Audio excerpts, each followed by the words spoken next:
Murphy Schiller & Wilks is formed with a simple purpose in mind, serving as the one-stop shop for the legal needs of developers, lenders, and others in the commercial real estate industry. Based in Newark, the firm's attorneys represent clients in the most complex real estate transactions and land development proceedings, as well as property taxation, environmental and real estate litigation matters, and in the acquisition, sale, and leasing of all real estate asset types throughout the country. Their attorneys have broad private and public sector experience coming from top national law firms and high-level governmental positions. Through the development of individualized client-focused strategies, their team works tirelessly to create a blueprint for success and advance their clients' interests in every matter. To learn more, head to murphyllp.com or give them a call at 973-877-6984.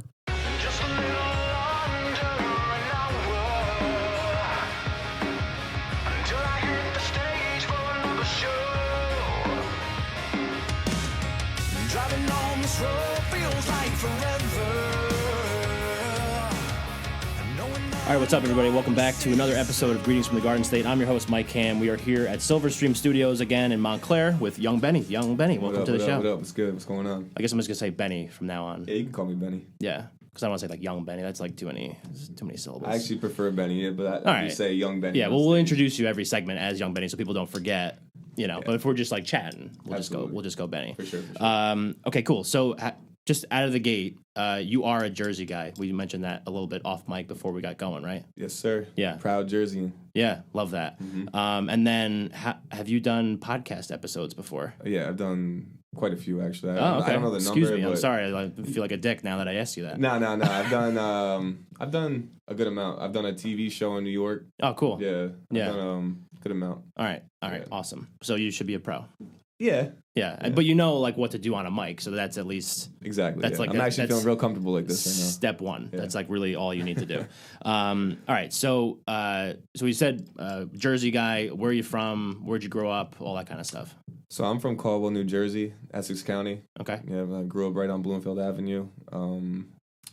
Yeah, small, quiet town. You know, just real chill. Yeah. You know, kind of like the blue collar town. Yeah, You know, for just sure. Working and you know, you don't see too many artists come out of there, but yeah. Right. You know. Yeah, for sure.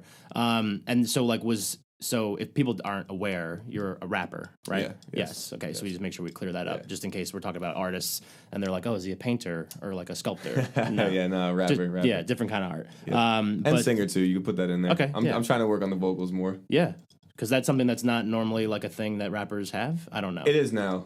Okay. Definitely not in like, you know, Back in the day. Drake was the one I feel like that really put that on. Yeah. Like the melodic, like he was the singer and the rapper. Right. Like, you know, when he came on the scene, I felt like in like 2008 or around that time, like 2008 to 2010, he didn't really need like a feature because it was so like, you know, Right. I would rap, then he would sing the chorus and he'd go back to the rapping, and it Yeah. was like, you know, what was the point of having Exactly. another guy on it if he could do it, you Right. know? Yeah. So, but now it's like very popular. Yeah, You know, it's for like, sure. oh, rap's a whole different thing now. Yeah, absolutely. And then, so was music always something that was like a big part of your life as you were growing up? Yeah, for sure. My parents were always playing music in the house. Yeah. My dad loves jazz. You know, my mom loves pop, like 80s, Okay. 70s music. For she sure. was a big Michael Jackson fan. You know, always playing him. Yeah. Yeah. So, Yeah. always playing music. Yeah, and I picked up like rapping in like the 4th grade or something like that. Okay. Yeah. Yeah. I always just like loved like putting words together. What was like, did you have, so like in I mean, I think you're like the same age. What are you, like 31? Yeah. Yeah, so I'm 32, so we're the same age. Right. Was there like early on where you're just like, ooh, I want to be like this guy? Or like, was there people that you kind of were big fans of that you almost like tried to model yourself after? Or were you like a savant and just basically like, I'm just going to do my own thing at 4th grade? So in 4th grade, it's hard to remember who I was really like trying to imitate. Yeah. I not had so much- I an don't think- Eminem CD. Somehow my parents let me get that when I was like yeah, really yeah. young. Because he was like kind of not starting, but like still very early on in his career. So let me tell you where I was at in 4th grade with music. I was a huge Limp Bizkit fan. Okay. Yeah. Yeah. Big time Limp Bizkit. I feel like a lot of people were Limp Yeah. Bizkit fans. Like same deal like with your parents. Like how did you get that CD? I was like, you know, I had my thing on like low volume, my stereo on low volume of the boombox, and was listening to Chocolate Starfish and the hot dog flavored water. And I'd hear my mom start walking up the stairs, and I'd have to like mute it. Yeah, right. Because it'd be like, switch to like the radio. Because I listened to the album recently, and I was like, yo, there's no way a 4th grader should be hearing this. Yeah, seriously. It's crazy, like, looking back, like, stuff that we listened to when we were kids, and it's just like, holy shit, like, that's insane. Like, how did I get access to that? Yeah.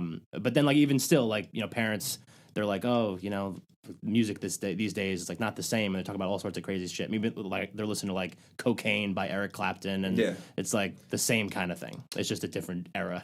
And they said it differently. Exactly. They said it more like subtle, I think. Right. You know, like I listen to like, you know, I work in a gym part time. Yeah. And you know, training, like I have an older clientele sometimes. Yeah. So I play 70s music, and like, yeah, it's all about like crazy stuff. Yeah. You know, if you really listen to the lyrics, right. You know. Yeah. Some of the stuff is like even weirder than that, but yeah.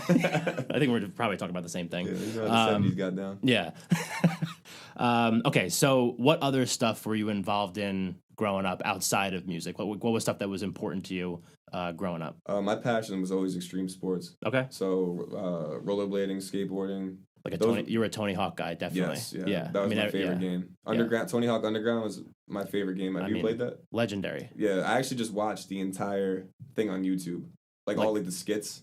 Okay. Like every level that they had. Yeah. I watched from Jersey to what was it? The last one. I think they ended in Jersey again, but you know, the whole story throughout that game. I thought the storyline was like just incredible. Yeah. You know how the guy like stole your trick? Yeah. That's a dick.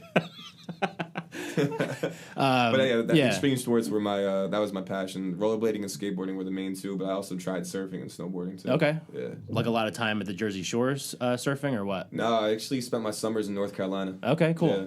Was that just like a family thing that you guys did? My grandma had like a condo she owned down there. So very cool. North Carolina was a spot from probably like late June to early July, and we'd come home for a little bit, then go back down like August. So we'd be driving, you know, we'd go down there twice in the summer.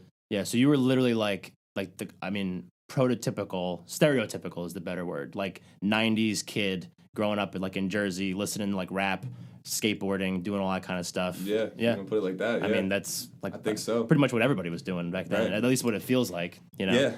It's funny, like when I came to the Jersey Shore, actually, like when I didn't hit the Jersey Shore until I was probably like 15 or 16 or something like that. Yeah. And I always thought it was so weird. The Jersey Shore? Because North Carolina beaches aren't like that. Right. There's not any commotion. It's like real chill. Yeah. You know what I'm saying? Especially where I was at. Like I'm sure Myrtle Beach is, you know, South Carolina, that's a little more hectic and Jersey Shore-ish. Right. But North Carolina, where we were at, was called Carolina Beach, and like there was just nothing going on. Yeah. It's just like pure you relaxation. Just go to the beach. Yeah, right. Yeah. And when I went to the Jersey Shore finally, I think the first one I went to was like Seaside or something like that. It's a little jarring starting out like that. Yeah. Yeah. What's going on here? Yeah. I remember like when I was growing up, it was always Cape May. Like we would go to Cape May every year.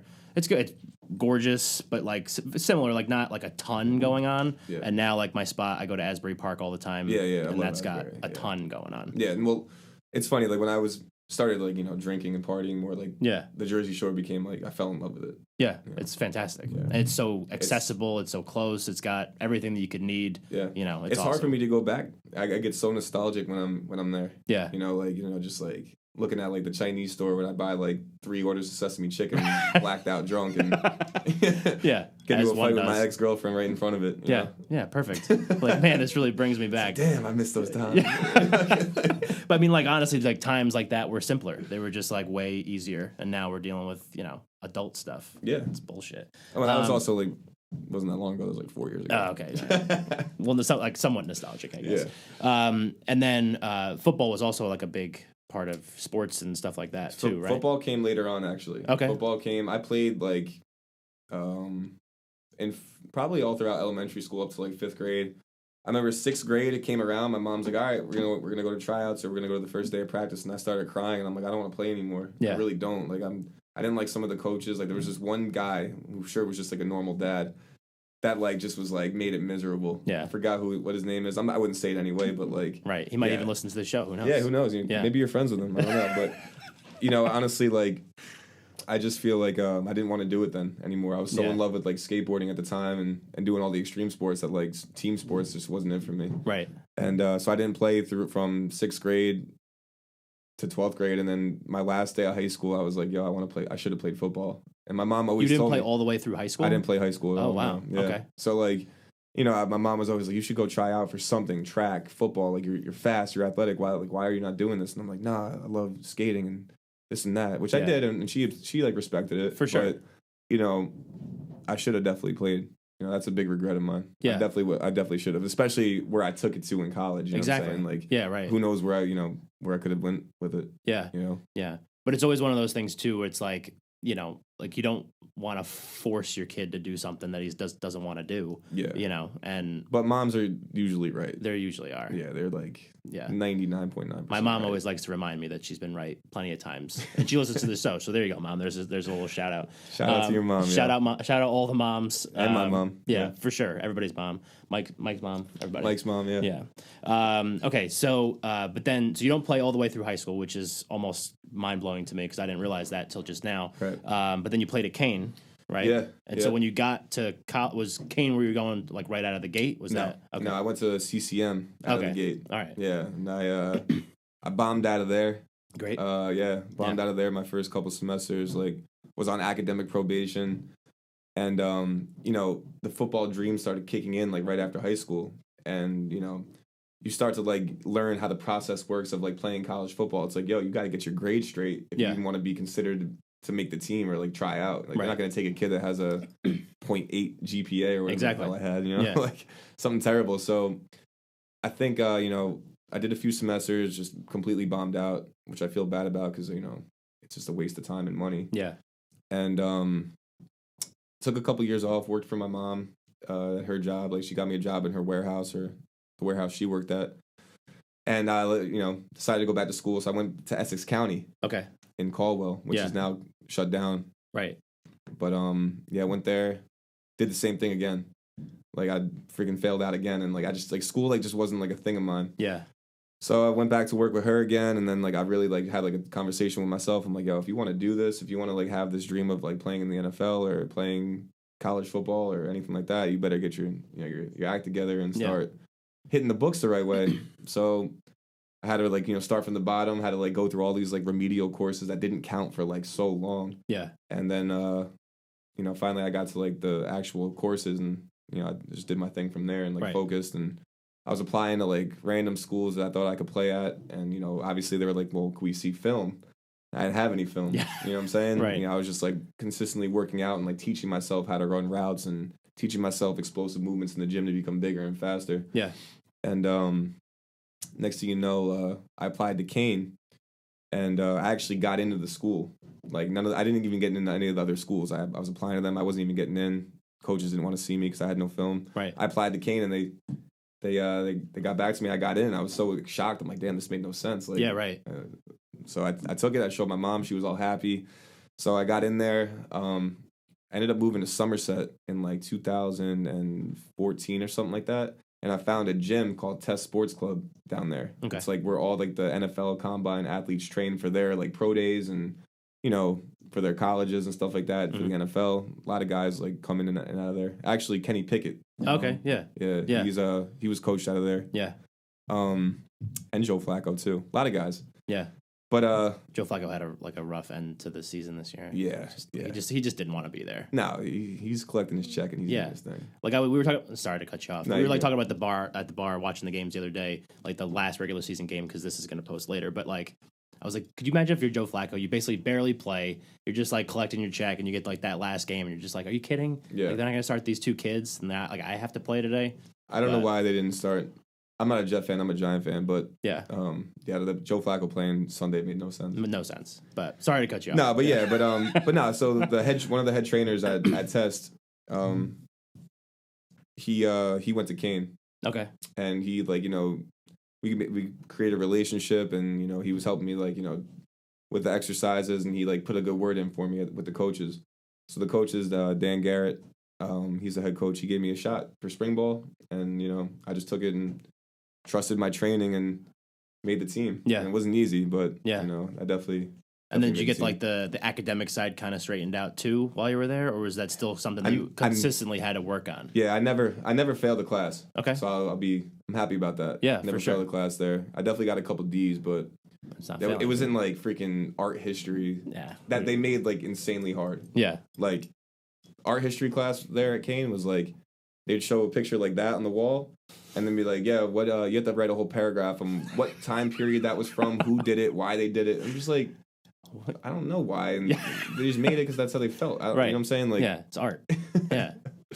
But yeah, no. So the whole Kane experience was great. I didn't end up playing my first year, like my freshman, quote unquote freshman year, because I was already like in college for a while. Yeah. But I basically had it. So when I transferred from CCM to Kane, they took like only like 16 credits. Sure. So I had to restart again. Yeah. Which was like a whole nother process. Yeah. I'm like starting to remember. So I didn't play my freshman year.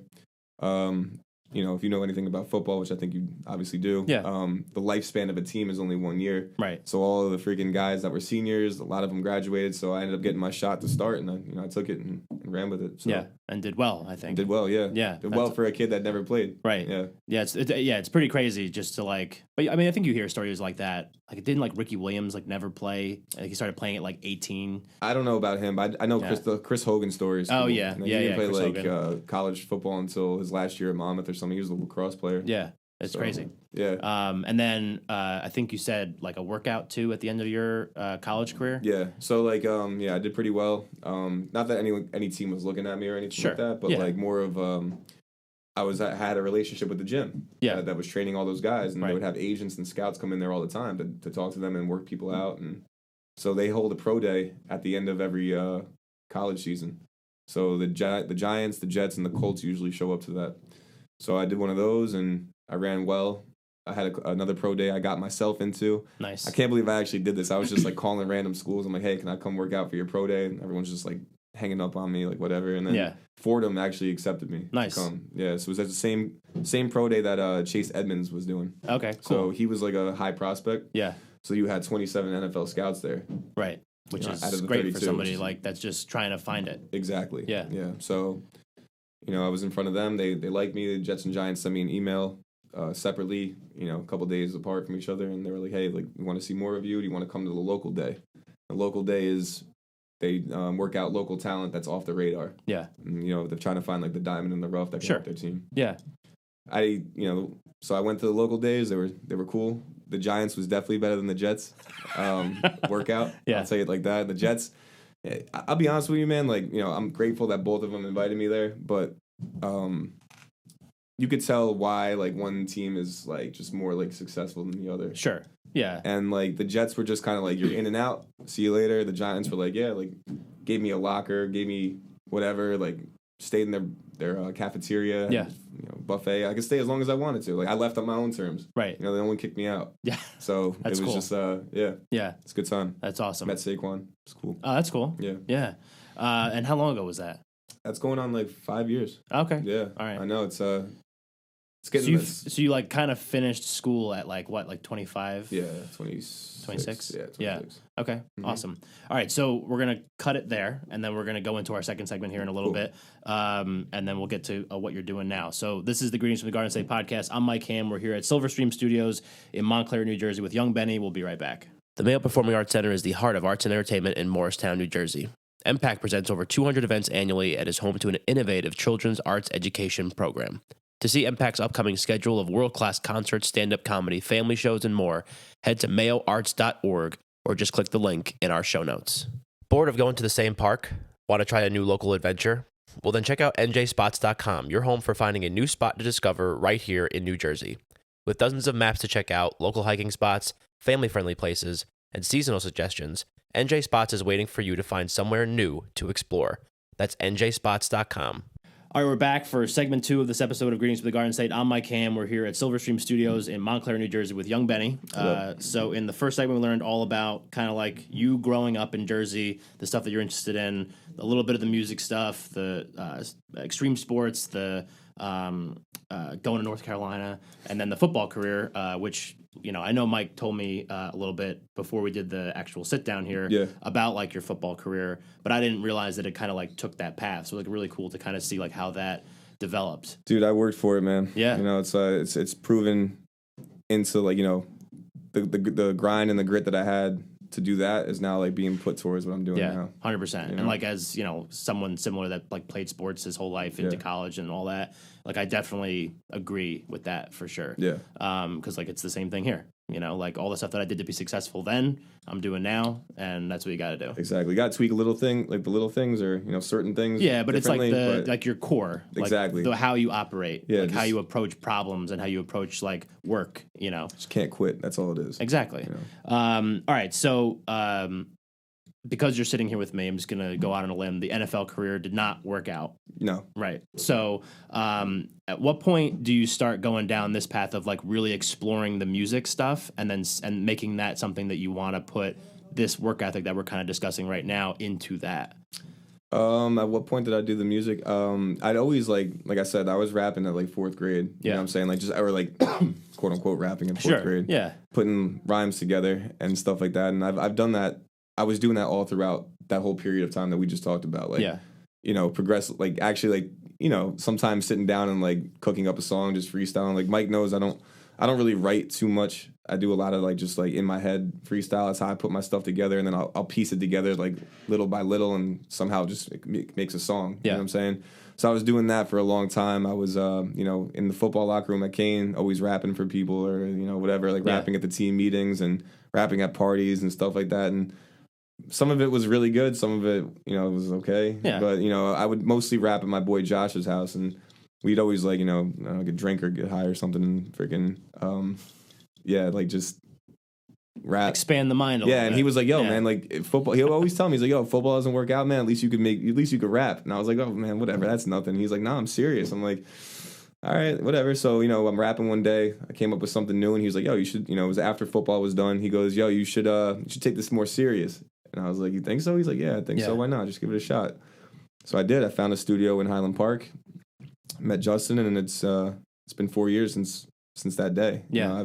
I met Justin 4 years ago, and I've been rapping ever since. And just like that first day I went to the studio, I got addicted. Yeah. If you ever been to a music studio before, it's like nothing else. It's just like a great free space to create whatever you want. Right. You know what I'm saying? Yeah. So, I mean, we're in one kind of right now, but... Yeah, for sure. Yeah. Yeah. But when you have all, like, the equipment, like the panels and the compressors and the stressors and all that stuff, it's really fun. Yeah. It's interesting. It'd be cool. Yeah. Definitely. And I don't even, I'm not musically inclined. I played, like, clarinet when I was in high school, and, like, that was pretty much it. Yeah, no, come one of these days when I have a session. That'd be cool. Yeah. Yeah, I would definitely do that. All right, so you're hooked, and so to me, and so I'm also in a creative space, but in like a different platform or different vehicle to get that creativity out doing this stuff. Right. And obviously, like, it takes a lot of like you said, I think you said before, like grit and like work ethic type of thing to kind of like make sure that you're pushing forward and like making sure that it's going to be successful and doing what you need to do, or at least like whatever you think you need to do to make it successful. Because early on, you have no idea. Yeah. You're just like making it up as Dude, you go. I think about like the first early on stages of like how this music thing was going. Like, you think you have, like, first of all, when you drop a song, you think you're just going to blow up. Right. That was like my Obviously. first initial thing. I put out my first song. It was called Tax Day Freestyle, which is actually a good song, and I got a lot of good like response from that for my first song ever. Yeah. Like Westfield High School lacrosse was playing it in their locker room. Oh, cool. And my old boss used to tell me like, yo, he was the head coach of it, and he's like, yo, I walked in the locker room, they're playing Tax Day. I was like, yo, get out of here. And that's like my first song ever. Like, it's a good song, but initially I thought you're just like, you put a song out, you're gonna blow up if it's good. Right. And people like it. But, sometimes that happens, sometimes it doesn't. Yeah. You know what I'm saying? Like, it does definitely happen, but, sometimes it doesn't. And then you have to, like, just keep building the portfolio of songs and the resume and everything else. And I'm just, like, glad I'm so out of, like, my mind frame of how I first started this whole thing. Like, just thinking, like, completely different. Yeah, I was going to say, like, I feel like early on, like you said, like, thinking back to the early days, like, if it doesn't blow up right away, or maybe even like the second or third or whatever song it is, and you're just eventually just like, fuck this, right? Like I'm done with it, right? Like I just can't keep putting all my time and effort in something that's not giving me like whatever that return is, right? But if it's something that you really love, and you want to do it, then it's totally different. And that's the thing, like I'm in love with going to the studio. I love putting a song together, and that's like the main thing for me, really. I mean, I wanted to blow up and like have all this stuff from it and like make money off of it, and have everything that I want from it, right? But there's nothing like going to the studio. But it's cool, man. No, that's cool. So then, like, so what are some things? Maybe like I know you said like early on, the first time you went to the studio, you were addicted, but other times over the course of this 4 year span where you've been like, this is awesome. Like, I'm so glad I got to do like this thing. Like whether it's something you put out or something that you were able to do. I know we're going to talk about like a venue that you were able to play or venues, whatever. Yeah. So take me through some of like those moments where it's like I don't know if you play golf, but it's like I suck at golf, but if I hit one good shot, I'm like, I'm playing again. Yeah. I can do this. That's me at the driving range. Literally. Yeah. I think I'm Tiger Woods at the driving range. Yeah, so. of course. Doesn't matter how many you shank. It's like the one you get. Yeah, it's like you saw that one, right? Yeah.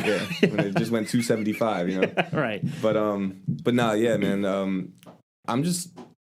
I was thinking about this last night, actually. I'm more like kind of proud of, I never really get to sit back and like, appreciate what I actually have done. Yeah. Because I'm always on go for the next thing and want it to like be, I want it to be perfect. You know what I'm saying? It's not ever going to be perfect, but right. I try to like, just like, all right, I did this one thing. All right, now it's time to do this. It's time to keep the ball rolling and keep going. I don't ever really get to appreciate a lot of the work that I have put out and the things that I've done. And I was thinking about that last night.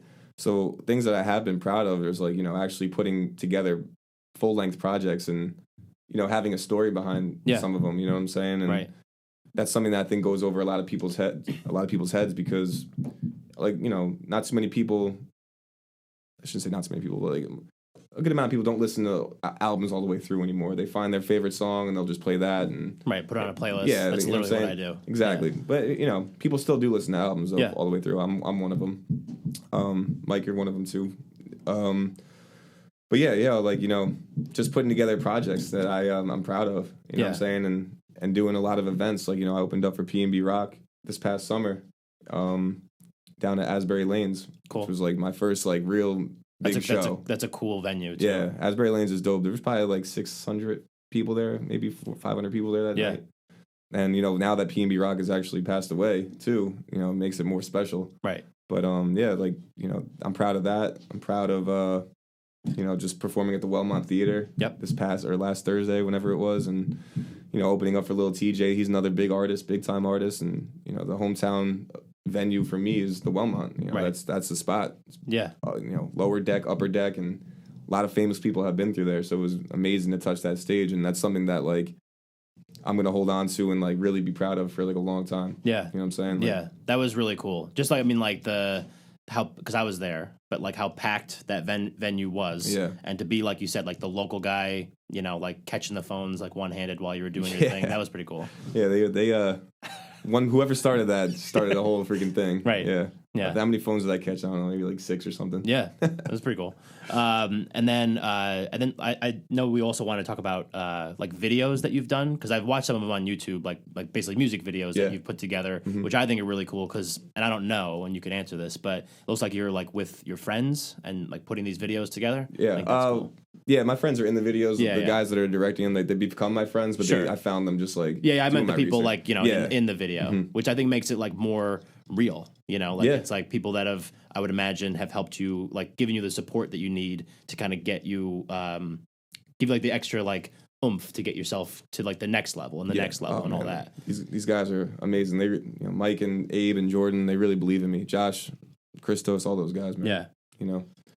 They've really given me like the support to like really want to keep going. Right. And it's genuine too. They'll tell me when I'm not doing the right thing or if I need to do something differently. Yeah, you need people like that. Yeah, they're not just yes men. Yeah, you don't need smoke blowers. Yeah, exactly. Right. And I really appreciate that. Yeah, 100%. I mean, like I have those people too, and you need them, and I think that's great. And then I also needed to ask you about what happens after 12.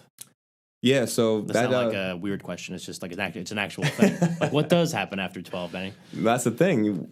What does, So I mean, like, what happens after 12 is that's, like I said, one of my my favorite projects I put out. I have 3 out right now. I have Summer to Forget, which was my first project. What Happens After 12, which was my second, that came out of October 2021, and then Benjamin, that just came out in June of 2022. Yeah, which was kind of like I threw that together because I wanted to put something out, in a sense, but I'm actually starting to really like that project more and more that I listen to it. But What Happens After 12 is like a full-length project with an actual story behind it. Like, cool. the title itself, the album has 12 tracks on it. It's basically saying it's a night-themed album, and kind of asking what happens after these next 12 tracks.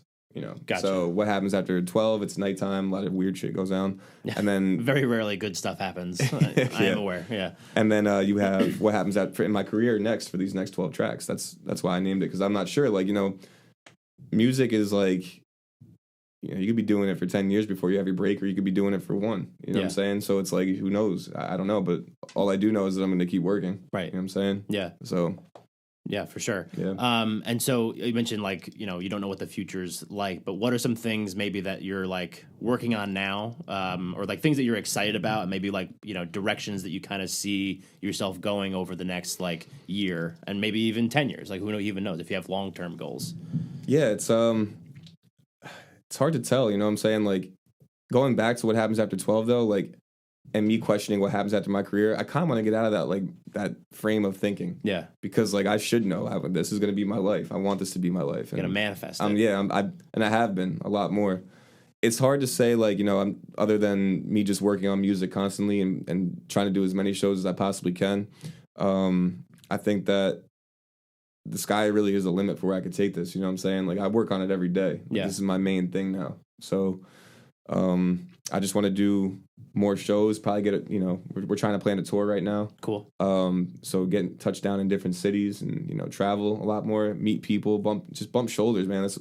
It's an industry where connections are everything. Yeah. You know what I'm saying? It's just like everything, honestly. Right. You know what I'm saying? The more people the bigger your network, the more possibilities there are for you to get put on to a different venue. Yeah. Or whatever. The people that have been putting me on these shows now, they're called Concert Crave, and I did their showcase like, I don't know, I think December of 2020, something like that.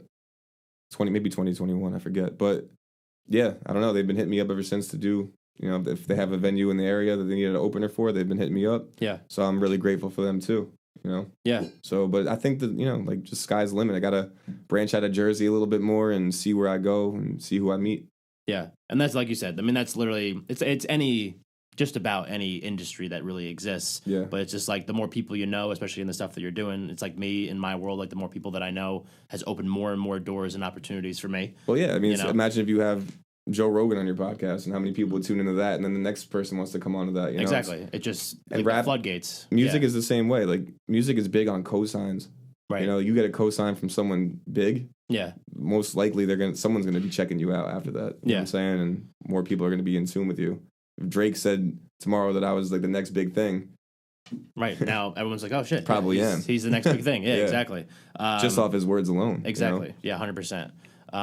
That's awesome. And I love that. And I love the just kind of like, it's something that you've been like just all in on, especially like over the last 4 years. I've been doing it almost your whole life, but really like dialed in on it now and making it your main thing and all that. And I think that's because it takes a lot of it takes a lot of guts to do that, because it's something that's like there's a lot of unknowns, there are, that's the freaky thing, but that's also the fun part, right? If you knew it was going to happen, like, is that fun anymore? Right. There's no like safety net. It's like all on you. So if you want to work as hard as you want on it, and if you want to just sit at home and do nothing, like, that's cool, but you're just not going to get paid. So yeah, exactly. Yeah, that's big. Yeah, you need to get paid. 100%. Yeah, we all do. Awesome. So do we hit everything in the music side? Just about, I think. Yeah, I think so. All right, cool. All right, so we'll take our second break, our last break of the episode, and we'll get into some more community stuff here in the last segment. I guess we could talk about actually go ahead. that future album that's going to be shooting for in April. Yeah. That works. Okay.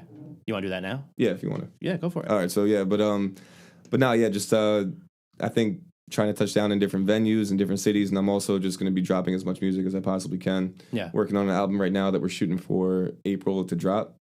So, because I don't know this, I'm just going to, like, just so I know, when you have an album dropping, is that you personally putting that album out, or are you, like, signed up with somebody? How does that work? Oh, so that works through, so when you make music and you distribute it onto Spotify and all that, you sign up with a distributor. Okay. So I'm signed up with DistroKid. So I'll upload the album myself. I'll upload the artwork. I'll upload it's like what I do to get on. Like, I have like a hosting platform. Yeah. And that just pushes it out to. I just didn't know if there was like a label or like anything like that. But no, that's a goal too. We would definitely want to get signed. Yeah. I mean, there's like a huge controversy if, like, you should sign to a record deal with a label or or sign to anyone because, you know, of the whole royalty thing and, you know, money and how they'll take all your money and stuff like that. But the way I've been seeing it lately, unless, like, you know, I put out a viral hit or something like that, like, it is very expensive to do this independently. You know what I'm saying? And, like, you know, I'm right now kind of just getting by, you know, with my life. Right. Because I'm putting so much into this. I have no other money to really spend on besides my rent and music. Yeah. And, like, you know, it's, again, the unknown where it's like, you know, how long is it going to be like that for? It could be a lot longer. It could be shorter. Yeah. It could be tomorrow. Yeah. It could be whatever. Yeah. All I can control is just, you know, putting out the music, and then hopefully, like, you know, if the numbers were right and the money was right and someone was like, hey, you want to sign and give you an advance and we could do this all together, then, you know, if it made sense, I would do it. Yeah, for sure. Know? So, yeah, but yeah, we're looking to drop that album in April. Cool. Probably going to save the title for right now. Yeah, you don't have to. Because it's another meaningful album, but yeah. Right. Yeah, so this will come out, I think I said, like late February? Yeah. So it'll be like a little lead time, you know, like a little like promotion leading up to that, which is cool. Yeah. Yep. Awesome. Well, I'm excited about that because I have listened to some of the stuff on Spotify, and I don't listen to a lot of rap. Yeah, it's cool. But at the same time, like, it's just cool, you know, like we were talking about like Manny Cabo before and like other, you know, musicians that I've communicated with or either had on the show or whatever. And it's just always cool to kind of like hear people that are doing stuff in a space that, you know, like now I feel connected to you. So now I like want to like hear more, see you succeed and all that kind of stuff. That, man. Yeah, for sure. Awesome. So I'm excited about that. That's ultimately my point.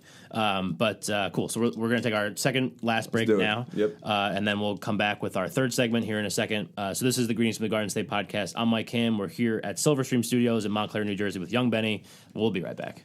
Minuteman Press Westfield is a full-service printing, mailing, and marketing design firm. They specialize in apparel like the shirt I wore to Podfest 2023, which they screen printed specifically for me. To reach Minuteman Press Westfield for any of your printing needs, call 908-857-4644 or email westfield@minutemanpress.com. All right, we're back for our third and final segment of this episode of Greetings from the Garden State. I'm Mike Ham. We're here with Young Benny at Silverstream Studios in Montclair, New Jersey. So we've learned all about you. So far, your background, the music career, the whole thing, and this has been a great episode so far. So like you could tell that you've done. I know we talked about it at the beginning, but you could tell you've done other shows before. Yeah, and just like you know, like being able to talk into a mic is sometimes something that eludes people that come on shows like mine, which is not necessarily a bad thing because not all of them are like podcast guests or like people that work on mics like us, basically. I think my mom told me she said I'm real comfortable on camera.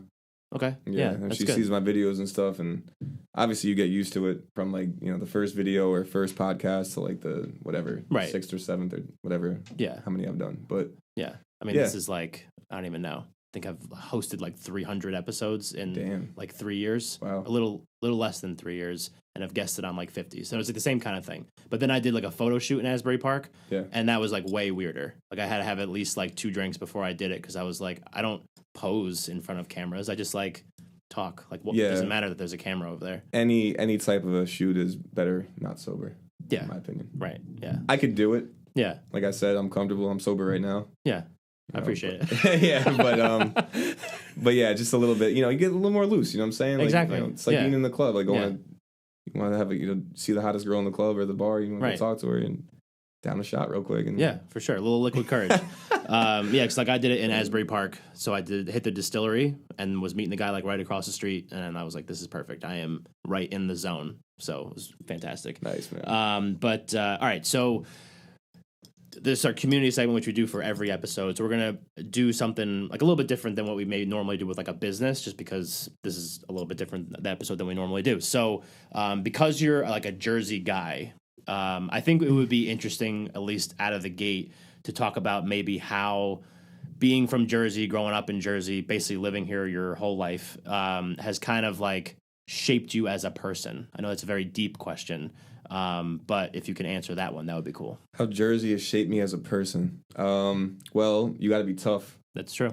In this area. Yeah. You know what I'm saying? Like, you know, driving is insane. Yep. You never know. Not a fan of art. What's your favorite parkway? My favorite parkway? In New Jersey, like favorite highway. Oh, my favorite? Yeah, like, sorry, this is a little off topic. But basically none of them, but if I really had to pick one. Like, what's your favorite to go on? I guess the Parkway, but only certain parts of the Parkway. Like where I get on the Parkway off of 78, is like a shit show. Yeah, that's like all the time. 142 or something. Yeah, 142. Yeah. But then as soon as I get like over, like once it goes from 55 to 65 going south, then I'm like, I'm good because it opens up a little bit more. Yeah, after the bridge for me, that's my favorite part. Yeah, for sure. Yeah. So there's my answer. Nice, but yeah, so no, I've never been asked that question ever. Is that your favorite? I really do enjoy 287. 287 is not bad. Chill. Yeah, like I live in Morristown, so like literally right off of 287. Yeah. So I'm like on 287 in one turn. Yeah. 287 it's not too bad. 22 is my least favorite. I think 46 is my least favorite. That's certain parts of 46. Route 3 is a little ugly too, but yeah. Anyway, back to what you were saying.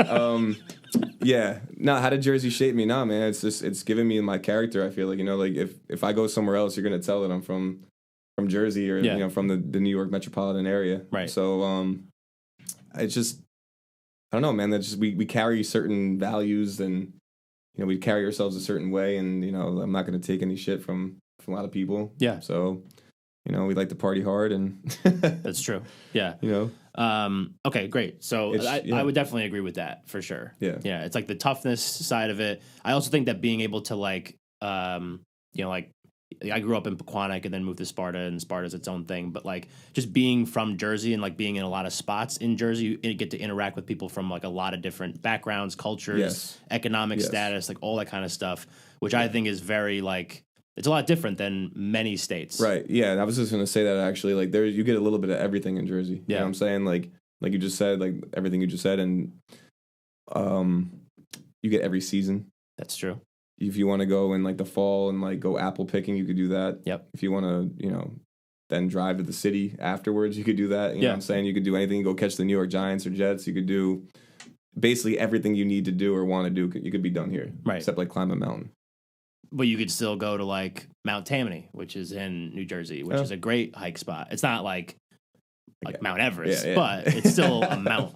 But no, it's got everything. I think that it's just like a great scenery thing. We actually, real quick, we're starting a label called No Genre. Cool. And No Genre is basically like, there's no identity. Like, there's no discrimination of sound. There's no discrimination of person or anything in that type of nature. And what we were going to do for like the promotional video for that was like my boy Abe, who I started that with, he's from Newark.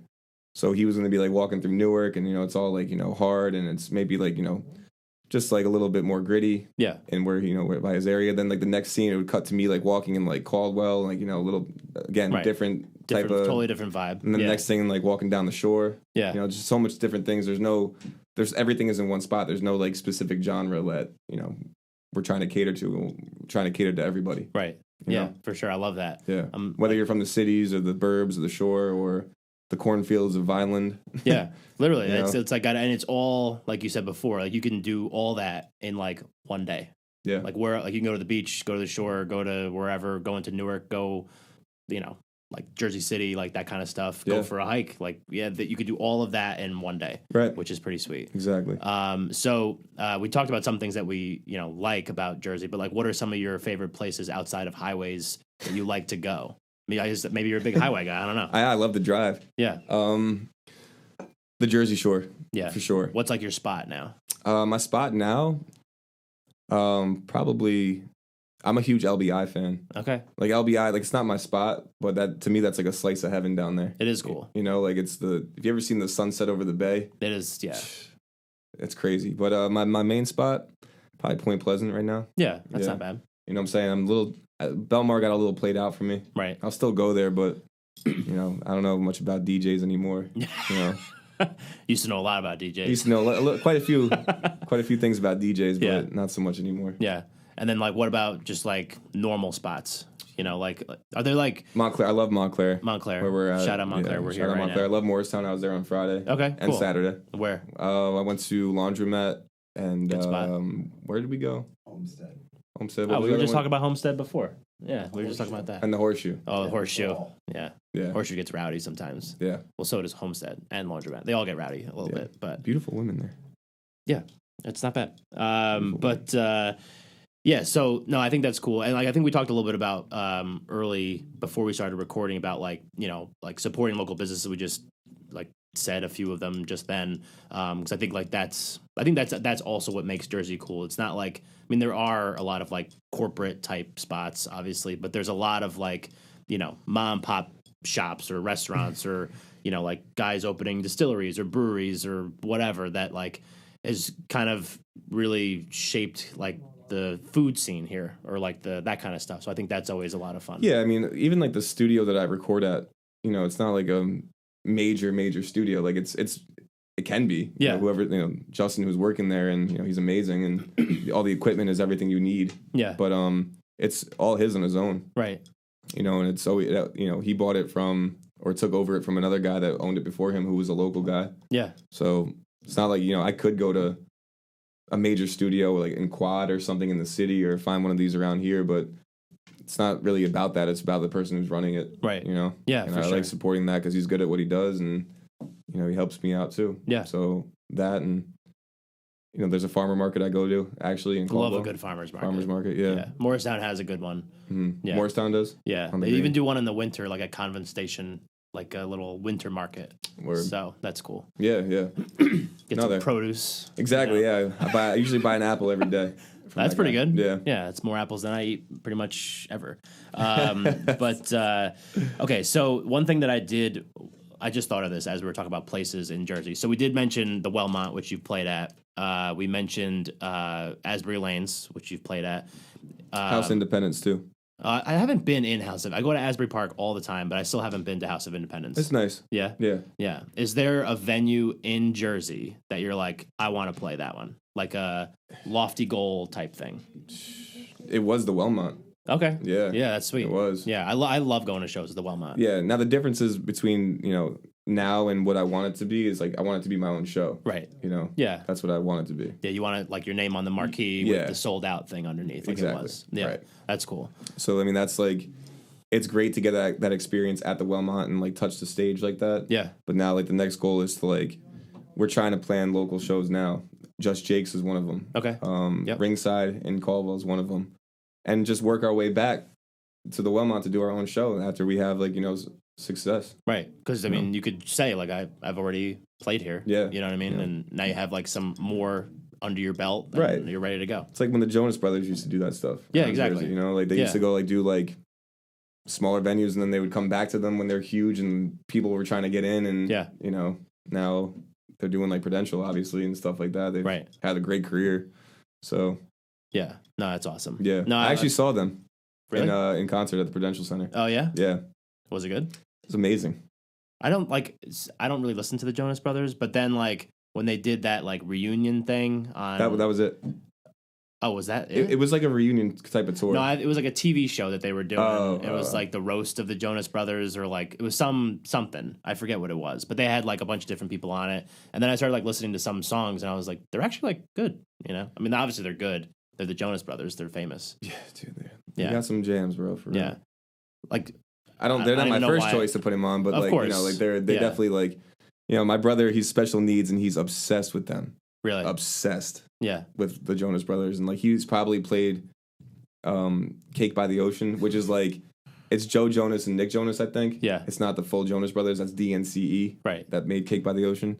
But dude, like, you walk into my parents' house on a Sunday, that's probably going to play at least like 30 times. I love that. It's a great song. Yeah. I mean, maybe after not after. Yeah. It's five. ingrained in me, in Yeah. my soul. Yeah, I love that. I love my brother. Shout out to him. Yeah, for sure. And then, so I was gonna say I've seen the Backstreet Boys twice in concert. Once at PNC, phenomenal.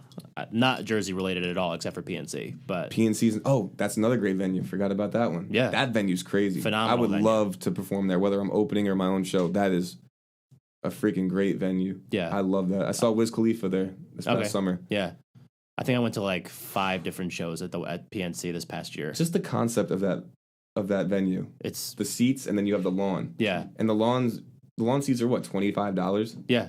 It's For any show, mayhem up right? there. Yeah, Dude, I saw Drake and Drake there in 2011 okay. in the pouring rain On the lawn. on the lawn.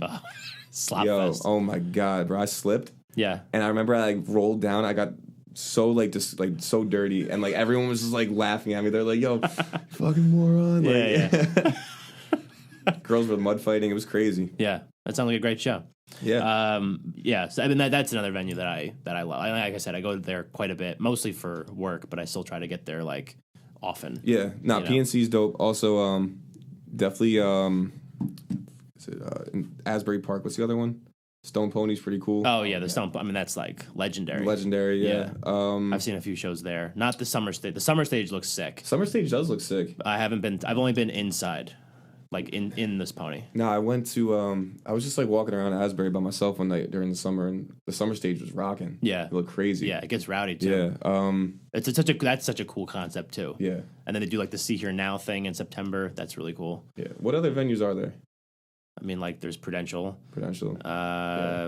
Honestly, like there's not like a ton. I feel like there's a lot of like Wellmont size places. Like Morristown's got the MPAC. Okay. You know, like Red Bank has Count Basie.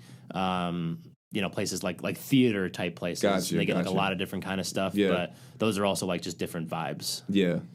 No, Wellmont's freaking dope, man. I'm happy we got to do that. Yeah, that's sick. Yeah, it's a huge milestone for me. For sure. Yeah. So if people want to keep track of all the stuff that you're doing, the music coming out in April, and then any future venues that you may be playing in Jersey or other places, like what are some places you would want them to go to learn more about you and all that stuff that you have going on? So Instagram, you guys could follow me at Young Benny. That's the number one. The number one, the number one, Young Benny. Spotify, I just go by Young Benny. Apple Music, Young Benny. YouTube, Young Benny. I'm all over. I'm on TikTok, trying to get that to grow a little bit more. And yeah, that's pretty much it. I'm on all the platforms, Spotify, Apple, everything. And yeah. Search Young Benny, and you will find me. Awesome. Yeah. It's definitely good stuff. I'm telling you, it's a lot more to come, and it's only gonna get better. Love it. Yeah. Awesome. Well, this has been great. I really appreciate you coming in and doing this with us today. And yeah, fantastic. I really appreciate it, man. Yeah. Absolutely. And thanks to the guys here at Silverstream Studios for having us again, our third time recording an episode here. So thanks to them. So this has been the Greetings from the Garden State podcast. I'll make sure that I put your stuff in the show notes so people can just go click and just take it to wherever they need to go. Word. I'll put greetingsfromthegardenstate.com, which is obviously the website of the show if you want to learn more about Benny and all the other people that we've had on the show over the last year and a half now at this point, which is crazy to think. But again, thank you so much for doing this. Thank you, man. Yeah, absolutely. Thank you to the studio too. Yeah, definitely. And shout out Mike, Abe, Jordan, Josh. Yeah, shout out them. Mike's in here. Mike set up the whole thing, so yeah, thanks, Mike. Appreciate it. Yeah, I do things. Yeah, you do things. So this has been the Greetings from the Garden State podcast. Like I said, I'm Mike Ham. We were here at Silverstream Studio in Montclair, New Jersey with Young Benny. Thank you for listening, and we will catch you next time.